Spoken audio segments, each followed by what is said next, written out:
पलाश पुष्प संकाशम तारकाग्रहमस्तकम रौद्रम रौद्रात्मकम घोरम तम केतुम प्रणमाम्यहम। जिसकी आभा पलाश पुष्प के समान है, जो रुद्र स्वभाव वाले हैं और रुद्र के पुत्र हैं, अति भयंकर हैं, तारक आदि ग्रहों में प्रधान हैं, उन केतु देव को मैं प्रणाम करता हूँ। नमस्कार मित्रों, मैं हूँ कमल दुबे, यूट्यूब चैनल सौभाग्य सलाह विद कमल दुबे से। प्यारे मित्रों, आज हम केतु देव के विषय में चर्चा करेंगे। केतु देव के विषय में चर्चा करूं, उससे पहले उनके एक संक्षिप्त इतिहास के विषय में आपसे चर्चा करना चाहता हूं। प्यारे मित्रों, केतु देव हमारे ध्वज के प्रतीक हैं और कालांतर में केतु देव के विषय में यह बताया गया है वैदिक ज्योतिष में कि वह सिंहिका राक्षसी के पुत्र हैं और उनका नाम स्वराभानु। स्वराभानु शुरू से ही विलक्षण प्रतिभा से संपन्न थे और उनके अंदर बहुत ही चमत्कारी शक्तियाँ थीं। अति महत्वाकांक्षी थे और वह चाहते थे कि उन्हें देवताओं में स्थान मिले। प्यारे मित्रों, जब समुद्र मंथन देवताओं और राक्षसों के एक आपसी सहमति से शुरू हुआ, तो समुद्र से अनेक रत्न निकले और समुद्र से ही अमृत कलश भी निकला। जब अमृत कलश निकला तो अमृत का पान करने के लिए देवताओं और दानवों में युद्ध छिड़ गया।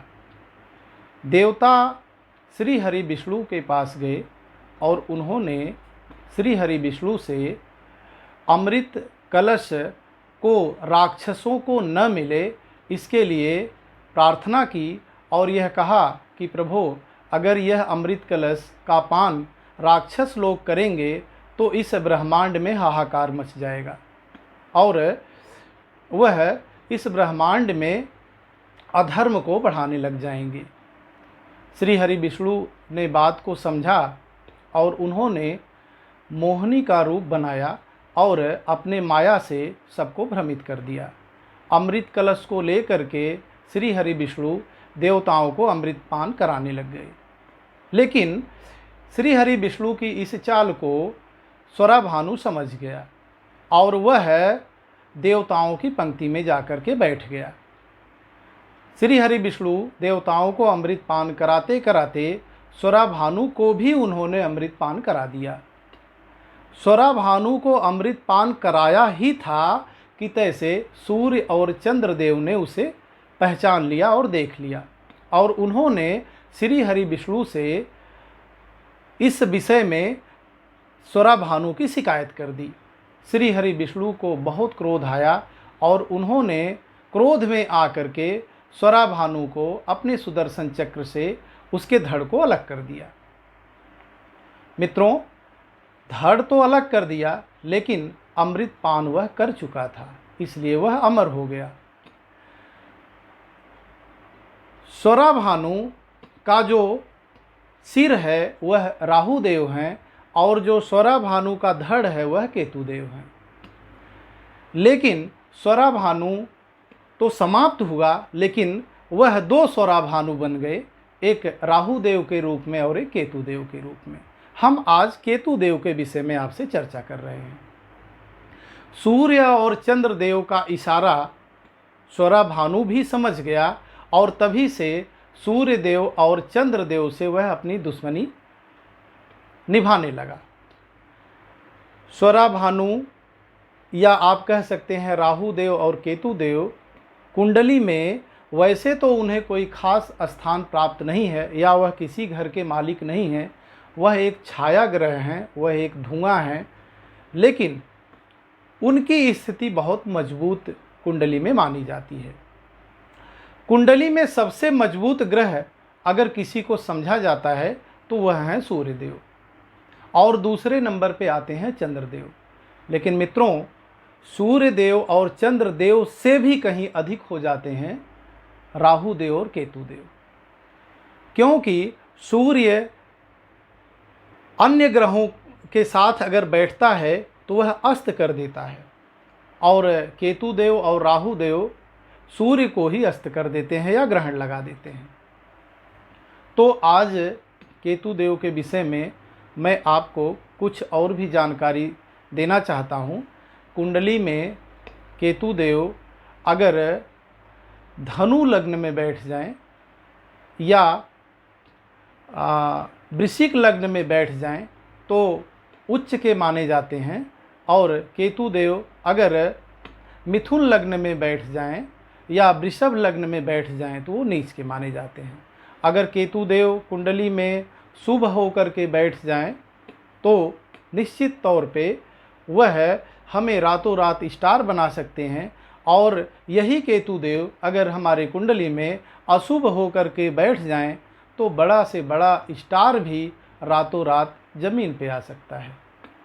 तो अगर कुंडली में केतु देव आपके शुभ हैं तो आप धार्मिक होंगे, आपको यश की प्राप्ति होगी, आपका सामाजिक स्टेटस बहुत अच्छा होगा, आप धनवान होंगे, और सबसे अच्छी बात यह है कि केतु देव आपको मोक्ष की प्राप्ति भी करवा देंगे। यही केतु देव अगर आपके कुंडली में अशुभ हो जाएं तो आप धार्मिक नहीं होंगे, आप भ्रमित होकर के इधर उधर भटकेंगे, आपको सफलता नहीं मिलेगी, आपका सामाजिक स्तर खराब हो जाएगा, आपको तमाम प्रकार के रोग घेर लेंगे।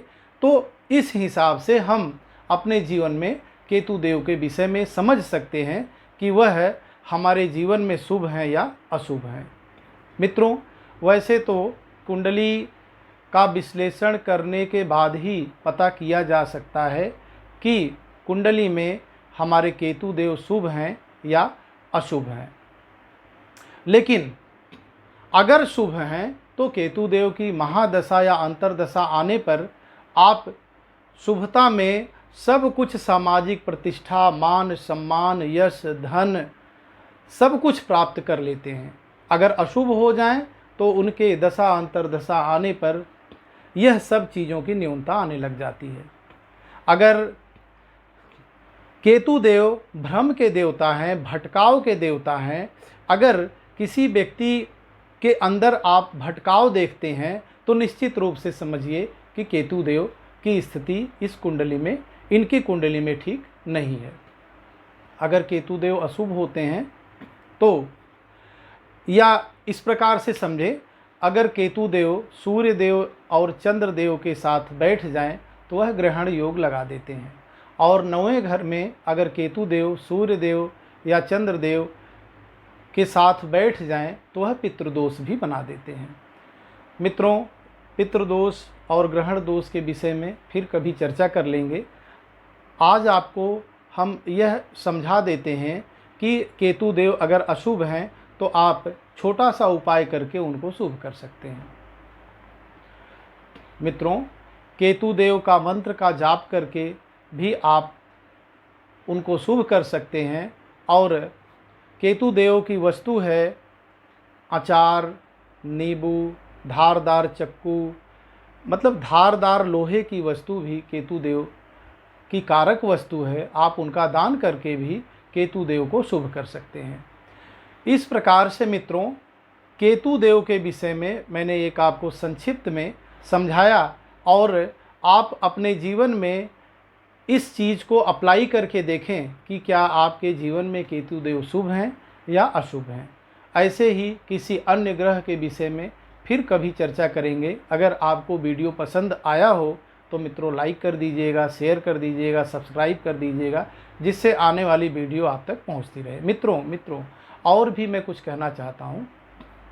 अगर एक बहुत ही कारगर उपाय बता रहा हूं, अगर आपके कुंडली में पितृदोष बना है, अगर आपके कुंडली में पितृदोष बना है तो अमावस्या की रात में, रात का मतलब जब सूर्य अस्त हो जाए और अंधेरा होने लगे, तो आप अमावस्या के दिन मतलब रात अमावस्या की रात में 4 मुखी सरसों का तेल का दीपक किसी पीपल के पेड़ के नीचे जलाएं। इससे धीरे धीरे केतुदेव की जो अशुभता है वो समाप्त हो जाएगी और आप पितृदोष से आपको मुक्ति मिल जाएगी।